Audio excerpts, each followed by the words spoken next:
अस्सलाम वालेकुम जी। आज का लेक्चर हमारे पास है डबल रिफ्रैक्शन या इसे आप बाई रिफ्रैक्टेंस भी कहते हैं।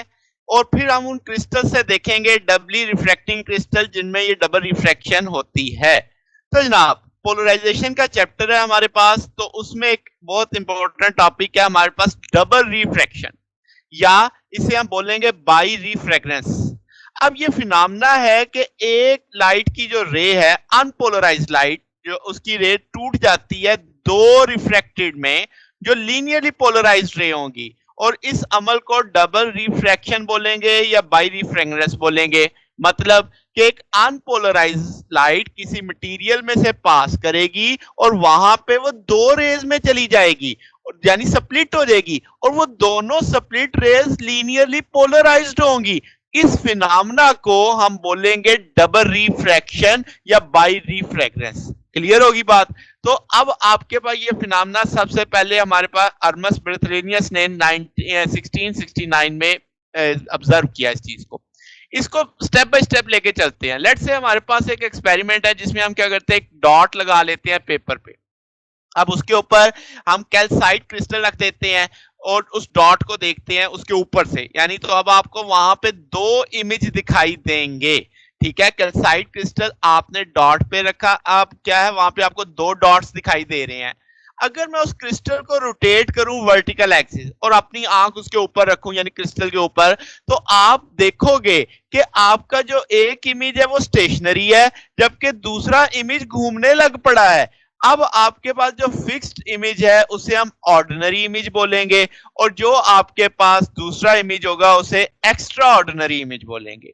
ठीक है, आमतौर पे ओ इमेज भी कहते हैं, ई इमेज का नाम भी दिया जाता है शॉर्ट टर्म में, यानी ऑर्डिनरी इमेज को ओ इमेज कह देते हैं, एक्स्ट्रा ऑर्डिनरी को ई इमेज कह देते हैं। तो ये एक एक्सपेरिमेंट ऑब्जर्व किया गया।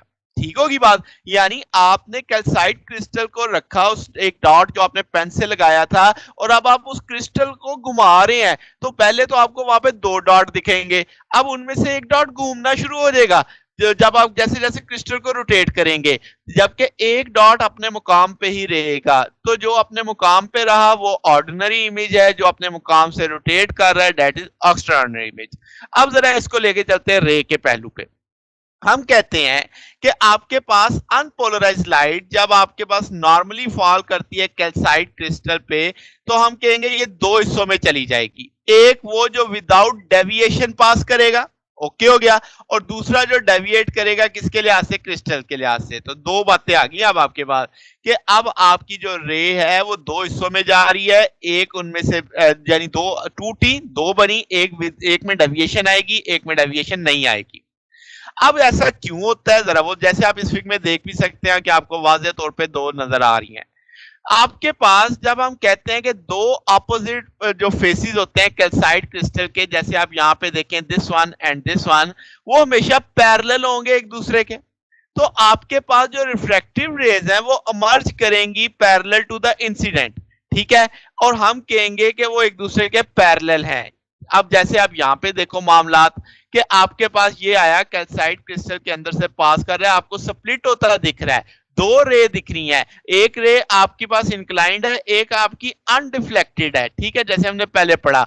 तो जो आपके पास रे सीधी जा रही है, जिसे मैंने यहाँ पे ऐसे समझाया है, अब यहाँ पे जो आपको वर्टिकल या आपको ऊपर एरो दिख रहा है, डॉट दिख रहा है, डॉट का मतलब पेज में से बाहर आ रहा है, और ये एरो का मतलब परपेंडिकुलर। यानी कि अब आपके पास जो हमने देखा कि लाइट थी उनमें से एक जो अनडिफ्लेक्टेड है, जिसे मैं ओ से जाहिर कर रहा हूं, वो आपके लॉज ऑफ रिफ्लेक्शन यानी स्नेल्स लॉ को मानता है। ठीक है, चाहे आप उसे किसी भी एंगल से देख लें।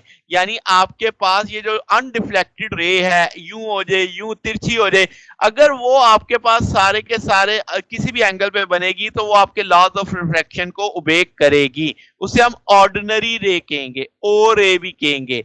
अब इसकी दूसरी खूबी ये क्या है कि इसकी जो वेलोसिटी है ये किसी भी सिमत में हो तो ये हमेशा सेम रहेगी। बात समझ गए? यानी मोटी बात जो जेहन में रखनी है, ऑर्डिनरी रे यहां पे तो सीधी सीधी बनती दिख रही है ना, ऑर्डिनरी रे कैसी भी एंगल पे बन रही हो उसकी स्पीड हमेशा क्या रहेगी, सेम रहेगी। अब दूसरी जो रे है जो आपके पास रिफ्रैक्टेड हो रही है आप देख सकते हैं, उनको हम एक्स्ट्रा ऑर्डिनरी रे बोलेंगे। अब आपके पास ये जो एक्स्ट्रा ऑर्डिनरी रे है, ये जो कुछ एक एंगल बना रही है आपके साथ इंसिडेंट के साथ, तो हम कहेंगे ये स्नेल्स लॉ वैलिड नहीं होता, मतलब जो लॉज ऑफ रिफ्रैक्शन है ये उनको ओबे नहीं करती। और इसकी दूसरी खूबी ये है कि इसकी वेलोसिटी मुख्तलिफ एंगल्स पे मुख्तलिफ होती चली जाएगी, यानी कि आपके पास डिफरेंट डायरेक्शन में ये डिफरेंट स्पीड से चल रही होगी। अब इसमें एक चीज और जरा गौर करो कि आपके पास यहाँ पे दो हिस्सों में टूटना आपको समझ आ गया, ठीक होगी बात जो हमने समझना था।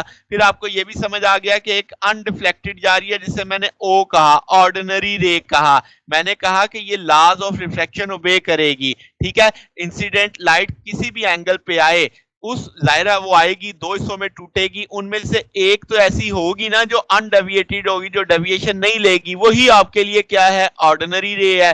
तो वही आपके पास सारे लॉज को मानेगी और उसकी स्पीड आपके पास किसी भी सिमत में वो आ रही हो तो उसकी क्या रहेगी, सेम रहेगी। मगर जब हम एक्स्ट्रा ऑर्डिनरी की बात करते हैं तो एक्स्ट्रा ऑर्डिनरी आपके पास जाहिर है वो जो आपके रास्ते से डेविएट हुई है, अब हम कहेंगे ये laws of refraction Snell's law इस पे वैलिड नहीं होता और इसकी स्पीड मुख्तलिफ एंगल्स पे फिर मुख्तलिफ होती चली जाएगी। अब जनाब इसमें एक बड़ी अहम चीज है, ये जो आप यहाँ फिग में भी देख रहे हैं, ऑप्टिकल एक्सिस, वो मैंने लिख दिया यहाँ पे कि ऑप्टिक एक्सिस क्या होता है कि आपके पास एक खास सिमत में जब आपका क्रिस्टल होगा उसमें एक्स्ट्रा ऑर्डिनरी रे और ऑर्डिनरी रे ये सेम वेलोसिटी रखेंगी। इसका मतलब अगर सेम वेलोसिटी हो गई तो हम वहां पे डबल रिफ्रैक्शन नहीं होगी, ठीक है। ये जो पर्टिकुलर डायरेक्शन होगी इसे हम ऑप्टिक एक्सिस बोलते हैं या ऑप्टिकल एक्सिस बोलते हैं, ठीक है। अब ये जो जैसे यहाँ पे ये आपको दिख रहा है कि ये जो आपको एक एरो सा दिख रहा है ये दैट इज ऑप्टिकल एक्सिस। अगर मैं लाइट को इस तरफ से फॉल करता हूं तो यहाँ पे आपके पास क्या होगा कि जो ऑर्डिनरी लाइट और एक्स्ट्रा ऑर्डिनरी लाइट की स्पीड सेम होगी, तो वहां पे डबल रिफ्रैक्शन नहीं होगी, यानी दोनों एक ही जगह से पास कर देंगी, सादा लफ्जों में कह लें। तो आपके पास कोई भी इस ये जो आपको इस वक्त ऑप्टिकल एक्सिस दिख रहा है, अगर मैं इसके पैरेलल में एक लाइन और बना दूं तो वो भी मेरे लिए ऑप्टिक एक्सिस ही है। यानी इस ऑप्टिकल एक्सिस के पैरेलल में जितनी भी लाइंस होंगी, जो भी यहाँ पे होंगे पाथ, वो सारे के सारे ऑप्टिक एक्सिस का रोल प्ले करेंगे। अब एक और बात कि क्रिस्टल के पास एक से ज्यादा ऑप्टिक एक्सिस हो सकते हैं, यानी ये यहाँ पे बन रहा है, दूसरा किसी दूसरी जगह एक दूसरे के साथ सर्टेन एंगल पे होंगे, तो एक से ज्यादा ऑप्टिक एक्सिस भी हो सकते हैं। अब ये हम क्यों पढ़ रहे हैं, क्योंकि मुझे ये जो दो रेज हैं, ई रेज और ऑर्डिनरी रेज, इसको मुझे समझना है किसके लिहाज से, ऑप्टिकल एक्सिस या ऑप्टिक एक्सिस के लिहाज से। अच्छा, अब क्या जनाब कि अब आपके पास यहां से जो लाइट दोनों बाहर आ रही है, इसकी देखो एक और बात भी समझनी है कि ये इनक्लाइंड उस कैल्साइट क्रिस्टल के अंदर अंदर है, बाहर निकलने के बाद फिर पैरेलल हो जाती हैं एक दूसरे के, ठीक है। अब आपके पास हमने कहा कि जो इमर्जेंट दो रेज अब आपकी बन चुकी हैं, जब मैं इनको एनालाइजर से चेक करूंगा तो पता चलेगा ये पोलराइज्ड है, ठीक है, लीनियरली पोलराइज्ड है। अब आप यहां से बड़ा अच्छा समझ सकते हैं कि एक में आपको वर्टिकल मिल रहा है, एक में आपको हॉरिजॉन्टल कंपोनेंट मिल रहा है। तो अब आप बोलोगे कि मगर इसका ना ये जो दोनों रेज है पोलराइज्ड है, मगर इनकी polarisation right angle to each other है, एक के पास वर्टिकल कंपोनेंट होगा, एक के पास हॉरिजॉन्टल कंपोनेंट होगा। तो वो जो वाइब्रेशन ऑफ ऑर्डिनरी रेज है वो परपेंडिकुलर होंगी ऑप्टिक एक्सिस के। ये आपको ऑप्टिक एक्सिस नजर आ, यहाँ पे आपके पास क्या है जनाब कि ये आपको रे डॉट दिख रहे हैं ना, ये आपकी कौन सी रे है, ऑर्डिनरी रे है। अगर आप इस पे नॉर्मल पेज में से बाहर निकालो तो वो पेज से जब बाहर निकलेंगे तो वो आपको लगेगा जब परपेंडिकुलर टू ऑप्टिक एक्सिस है। इसी तरीके से जो एक्स्ट्रा ऑर्डिनरी की वाइब्रेशंस है वो पैरेलल टू ऑप्टिक एक्सिस है, यानी अगर आप देखो तो इस पेज के पैरेलल में है ई की वाइब्रेशन नजर आ रही है, क्या ये इस पेज के पैरेलल नहीं है, और यहाँ पे डॉट लगे हुए हैं परपेंडिकुलर यानी बाहर की जानिब होगा। तो इसका मतलब ये हुआ कि ऑर्डिनरी रे जो होती है उसमें जो आपकी ऑसिलेशंस आएंगी वो परपेंडिकुलर टू ऑप्टिक एक्सिस आएंगी, ऑप्टिकल एक्सिस आएंगी, और जो एक्स्ट्रा ऑर्डिनरी की वाइब्रेशंस होती हैं वो पैरेलल टू ऑप्टिकल एक्सिस आएंगी, ठीक है। तो अब ये जो कैल्साइट क्रिस्टल ने ब्रेक किया लाइट को, लीनियरली पोलराइज्ड बीम हासिल हुई जिनकी प्लेन्स ऑफ वाइब्रेशंस एक दूसरे के परपेंडिकुलर हैं, ये जो इफेक्ट है ना ये आपके पास क्या कहलाता है, जो हमने स्टार्ट किया डबल रिफ्रैक्शन, ये से मैंने बोला बाई रिफ्रैक्टेंस बोलते हैं। अब जनाब, अब आपके पास क्या हो गया, अब जो मटेरियल्स की बात कर लेते हैं। तो डबली रिफ्रैक्टिंग क्रिस्टल्स क्या है, इसको समझने से पहले आपको एक दो डेफिनेशन समझनी है। एक लफ्ज मैं बोल रहा हूं, ऑप्टिकली आइसोट्रोपिक। अब जब हम सादा रिफ्रैक्शन पढ़ते हैं, सादा, तो उसमें तो ये माना जाता है कि जो स्पीड ऑफ लाइट है या जो रिफ्रैक्टिव इंडेक्स है वो इंडिपेंडेंट है, डिपेंड नहीं करता किस पे, डायरेक्शन ऑफ प्रोपोगेशन पे। यानी आपकी जो लाइट की स्पीड है वो आपके, और या रिफ्रैक्टिव इंडेक्स है वो आपकी डायरेक्शन पे डिपेंड नहीं करता। सादा रिफ्रैक्शन में ये होता है, और स्टेट ऑफ पोलराइजेशन पे भी डिपेंड नहीं करता। अब जैसे आप लिक्विड की बात करें, मार्फस सॉलिड्स की बात करें, ग्लास है, क्रिस्टलाइन सॉलिड है, इनमें सिमेट्रिक होती है, क्यूबिक सिमेट्री होती है, जिसकी वजह से ये ऑप्टिकली आइसोट्रोपिक होते हैं। मगर सबके साथ ऐसा नहीं होता।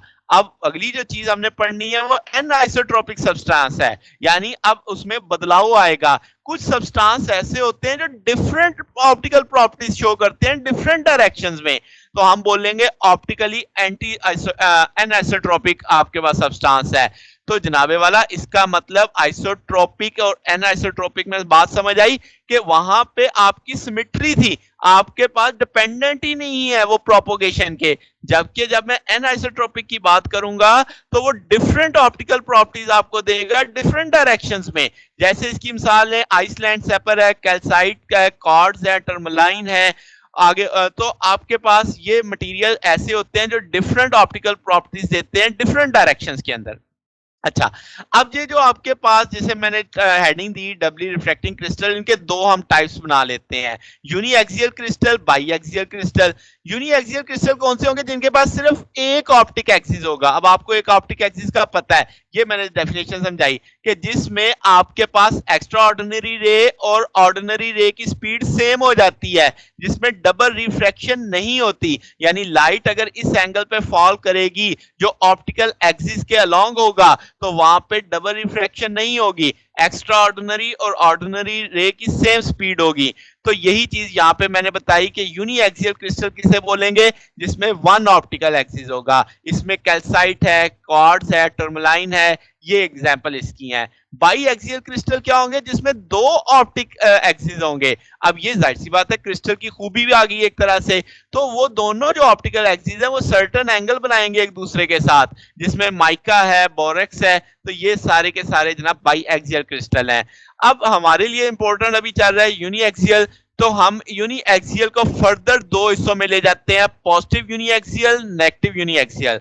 अब पॉजिटिव नेगेटिव यूनी एक्सियल से स्टार्ट कर लेते हैं। इसकी निशानी क्या है कि जो ई, पहले तो ये हमें पता है कि ये डबली रिफ्रैक्टिंग है, तो इसमें अल्टीमेटली ई रे की जो वेलोसिटी है वो डिफरेंट होगी डिफरेंट डायरेक्शन में। मगर अब अगली बात बताई जा रही है कि ये वेलोसिटी कम कब होगी, ऑप्टिक एक्सिस के अलोंग, और मैक्सिमम कब होगी, perpendicular to the optic axis. बात समझ आई? तो यही चीज हमने देखी थी। अगर आपको ये लाइन याद हो यहाँ पे, तो हमने क्या पढ़ा था कि जो आपके पास एक्स्ट्रा ऑर्डिनरी है ये parallel to the optic axis होगा। तो अब आपने क्या यहीं से ये देखा कि आपके पास इसकी स्पीड मिनिमम होगी ऑप्टिक एक्सिस पे, और मैक्सिमम होगी जब वो ऑप्टिक एक्सिस के क्या होगा, परपेंडिकुलर। अब जो ओ रे है, यानी हमारी ऑर्डिनरी रे की रे, वो तो सारी सिमतों में सेम रहनी है, ये तो बात हम पहले पढ़ चुके हैं। मगर ऑर्डिनरी रे की जो स्पीड है वो ई रे से क्या होगी, कम होगी। उसकी वजह आप यहां से देख सकते हैं कि आपके पास एन ओ फॉर ऑर्डिनरी है, आप सी ओवर वी नॉट पे आ जाएंगे। यहाँ पे एन ई है, n naught over n, c over v आ जाएगा। अब इसका मतलब अगर आपकी वेलोसिटी और जो आपकी एक्स्ट्रा ऑर्डिनरी है वो ज्यादा है, तो उसका रिफ्रैक्टिव इंडेक्स कम होगा। तो यही बात अब आगे हम समझ लेंगे कि रिफ्रैक्टिव इंडेक्स जो एक्स्ट्रा ऑर्डिनरी रे का है वो मैक्सिमम होगा किस पे, ऑप्टिकल एक्सिस पे। अब देखो, ऑप्टिकल एक्सिस के अलोंग उसका रिफ्रैक्टिव इंडेक्स मैक्सिमम है, तो उसकी स्पीड क्या है, मिनिमम। यही चीज आपने यहां से समझनी है कि ये एक दूसरे के इनवर्स चल रहे हैं। अगर आपके पास ई रे स्लो है, उसकी वैल्यू मिनिमम है, तो इसका अंदर उस जगह पे उसका रिफ्रैक्टिव इंडेक्स क्या होगा, मैक्सिमम होगा। और वाइस वर्सा आप समझ सकते हैं। तो फिर इसका मतलब अब यहाँ पे एन ई स्मॉलर है किससे, एन नॉट से। क्या मतलब कि अगर आप के पास यानी कि ऑर्डिनरी रे का रिफ्रैक्टिव इंडेक्स ज्यादा है एक्स्ट्रा ऑर्डिनरी से। क्यों? मैंने कहा ना कि आपकी जो ऑर्डिनरी रे है वो ई रे से स्लो है, लेस है उसकी स्पीड। तो लेस स्पीड ऑर्डिनरी रे की तभी है क्योंकि उसका रिफ्रैक्टिव इंडेक्स ज्यादा है इससे। अगर आप इन दोनों का डिफरेंस लो तो ये माइनस में आएगा आपके पास, क्योंकि अब आपके पास एन ई छोटा है एन नॉट बड़ा है, तो आप n e minus n nought करोगे तो वैल्यू नेगेटिव में आ जाएगी। तो ये चीज आपके पास नेगेटिव यूनिएक्सियल क्रिस्टल कहलाती है। यानी इन दोनों का डिफरेंस आपने लेना है n e minus n nought, तो डेल्टा एन माइनस में आएगा तो वो नेगेटिव यूनिएक्सियल क्रिस्टल होगा। तो अब आपके पास इसकी मिसाल में कैल्साइट है, टूरमलाइन है, डोलोमाइट है। अब पॉजिटिव यूनिएक्सियल क्रिस्टल क्या होगा? जिसमें आपकी ई रे वेरी करेगी अभी भी स्पीड, मगर अब उसकी मैक्सिमम वैल्यू होगी कहां पे? ऑप्टिक एक्सिस पे, और मिनिमम वैल्यू होगी कहां पे? परपेंडिकुलर पे। ऐसा इसका अब ओ रे तो सेम है हर डायरेक्शन में, मगर अब जो आपकी ऑर्डिनरी रे है उसकी स्पीड ज्यादा है एक्स्ट्रा ऑर्डिनरी से ऐसे क्रिस्टल्स के अंदर। तो इसका मतलब एन नॉट अब लेस हो गया है एन ई से, यानी कि एन ई बड़ा है एन नॉट से। जब आप इनका डिफरेंस लोगे जवाब पॉजिटिव में आएगा, इसीलिए इनको बोलते हैं पॉजिटिव यूनिएक्सियल क्रिस्टल। तो ऐसे क्रिस्टल जिसमें आपकी ई रे की स्पीड जो है वो आप यानी आपका मैक्सिमम हो जाए कहां पे? ऑप्टिकल एक्सिस के अलोंग, तो हम बोलेंगे कि भाई आपके पास वो पॉजिटिव यूनिएक्सियल क्रिस्टल है। अब इसकी एग्जांपल में आपका क्वार्ट्ज आ जाता है, एरागोनाइट आ जाता है, टोपाज आ जाता है। ये हमारे पास बेसिकली आ जाते हैं वो क्रिस्टल जिन पे अब आप एक जिनके पास सिर्फ एक ऑप्टिक एक्सिस होता है, उनमें भी अब आपने दो देख ली कि कभी एक्स्ट्रा ऑर्डिनरी रे की स्पीड बढ़ सकती है, कभी क्या हो सकती है? कम हो सकती है। किसके कंपैरिजन? ऑर्डिनरी के लिहाज से। अगर ऑर्डिनरी की स्पीड ज्यादा होगी तो वो पॉजिटिव यूनिएक्सियल क्रिस्टल होगा, और अगर ऑर्डिनरी की स्पीड कम होगी तो वो नेगेटिव यूनिएक्सियल क्रिस्टल होगा। मोटी सी निशानी एक मैंने बता दिया आपको।